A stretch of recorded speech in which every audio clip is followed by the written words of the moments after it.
Баршаңызға қайырлы күн достар, менің каналыма қош келдіңіздер. Бүгінгі видеода бір қамырдан жеті-шелпек және де бауырсақты пісіретін боламыз.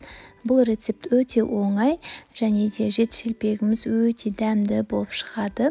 Алдағы келе жатқан ораза айт мерекелеріне міндетті түрде жасап көріңіздер. Өте дәмді әрі жұмсақ болып шығады. Жасалу жолы өте оңай болып келеді.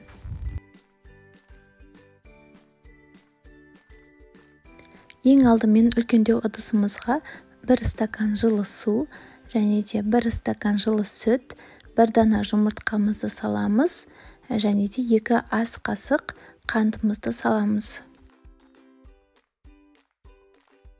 Жақсылап араластырамыз. Үйдегі қалып қойған осындай майонез болса 2 ас қасықтай қосамыз. Егер де майонез болмаса, кәдімгі қаймақ қоссаңыздар да болады.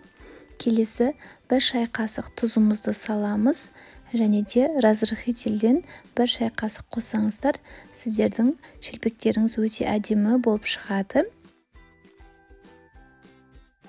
Енді 1 шай қасық ашытқымызды салып, жақсылап араластырамыз және де ұнымызды үстінен салып отырып, қамырымызды илейміз.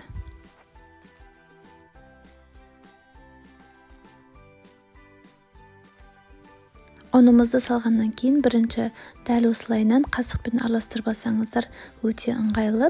Егер бір дегеннен қолмен араластыратын болсаңыздар, қамыр қолыңызға жабысып, жұмыс жасау қиындап кетеді. Енді қолымызбен кәдімгідей қамырымызды илейміз. Бізде қолға жабыспайтын өте жұмсақ қамыр болып шығады.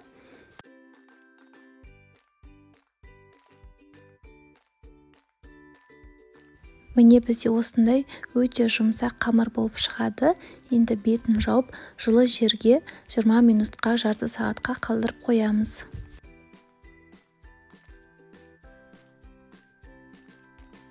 Міне біздің қамырымыз толықтай жарты сағаттай демалып тұрды. Міне қарасаңыздар өте әдемі жұп-жұмсақ болып көтерілген. Енді үстелдің үстіне ұнымызды сеуіп, осылайынан формаға келтіреміз. Шамалы кішкентай етіп кесіп аламыз. Бұл бізде бауырсақ пісіргенге қажет болады. Екінші бөлігін сәл үлкендеу етіп аламыз. Енді бұны 7 бөлікке бөліп, 7 шелпекке форма жасайтын боламыз.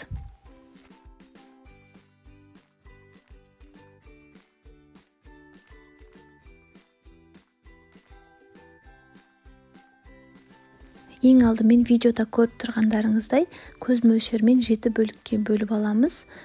Кесіп домалақ формаға келтіреміз.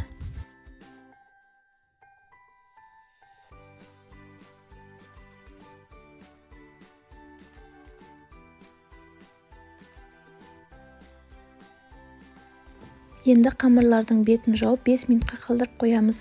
5 минутта шамалы тынып тұрады. Ең алдымен бауырсақтың қамырын жайып аламыз. Бізде 3 мм, 4 мм етіп жайсаңыздар болады.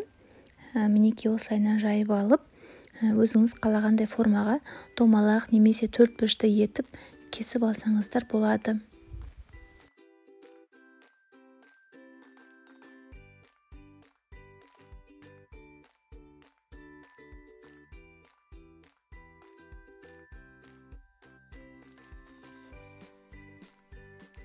Барлығын кесіп алғаннан кейін осылайынан араларын ашып қоямыз.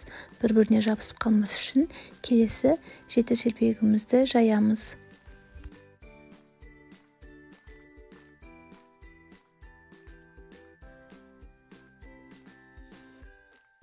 Құрметті қыз-келіншектер, астындағы подписаться батырмасын басып, қасындағы қоңырша белгісін басып кетіңіздер.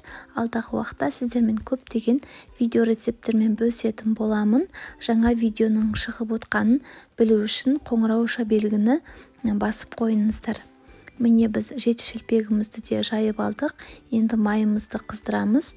Сіздерде осындай кәдімгі тоң май болса, осындайдан 1 ас қасықтай қоссаңыздар, сіздердің шелпектеріңіз, бауырсақтарыңыз қаттандай майға піспейді, кішкене тоң май араласқан майға пісіп дәмді болып шығады. Енді ең алдымен бауырсақтарымызды пісіріп аламыз.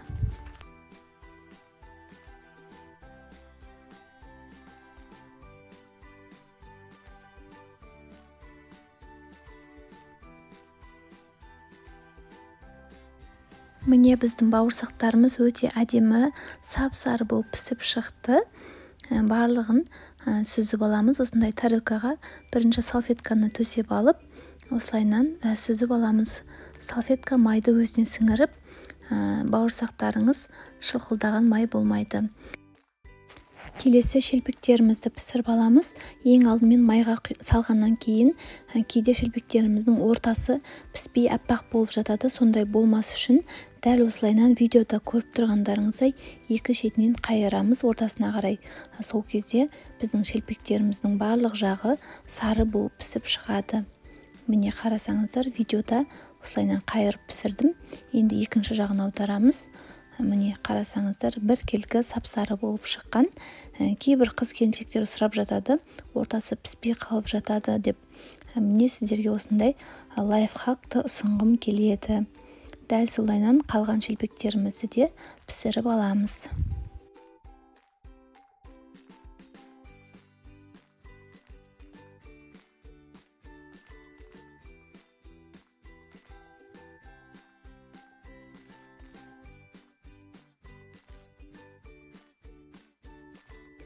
Міне қыздар, біздің жеті шелпегіміз және де бауырсағымыз толықтай пісіп шықты.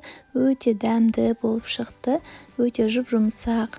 Міндетті түрде болса мен көрсеткен рецепт бойынша жасап көріңіздер. Егер де ұнаса, видеоның астына лайк басып, комментарий жазуды ұмытпаңыздар. Сіздермен болғана ерім. Менің каналыма тіркелуді ұмытпаңыздар. Келесі видеоларда кездескенше.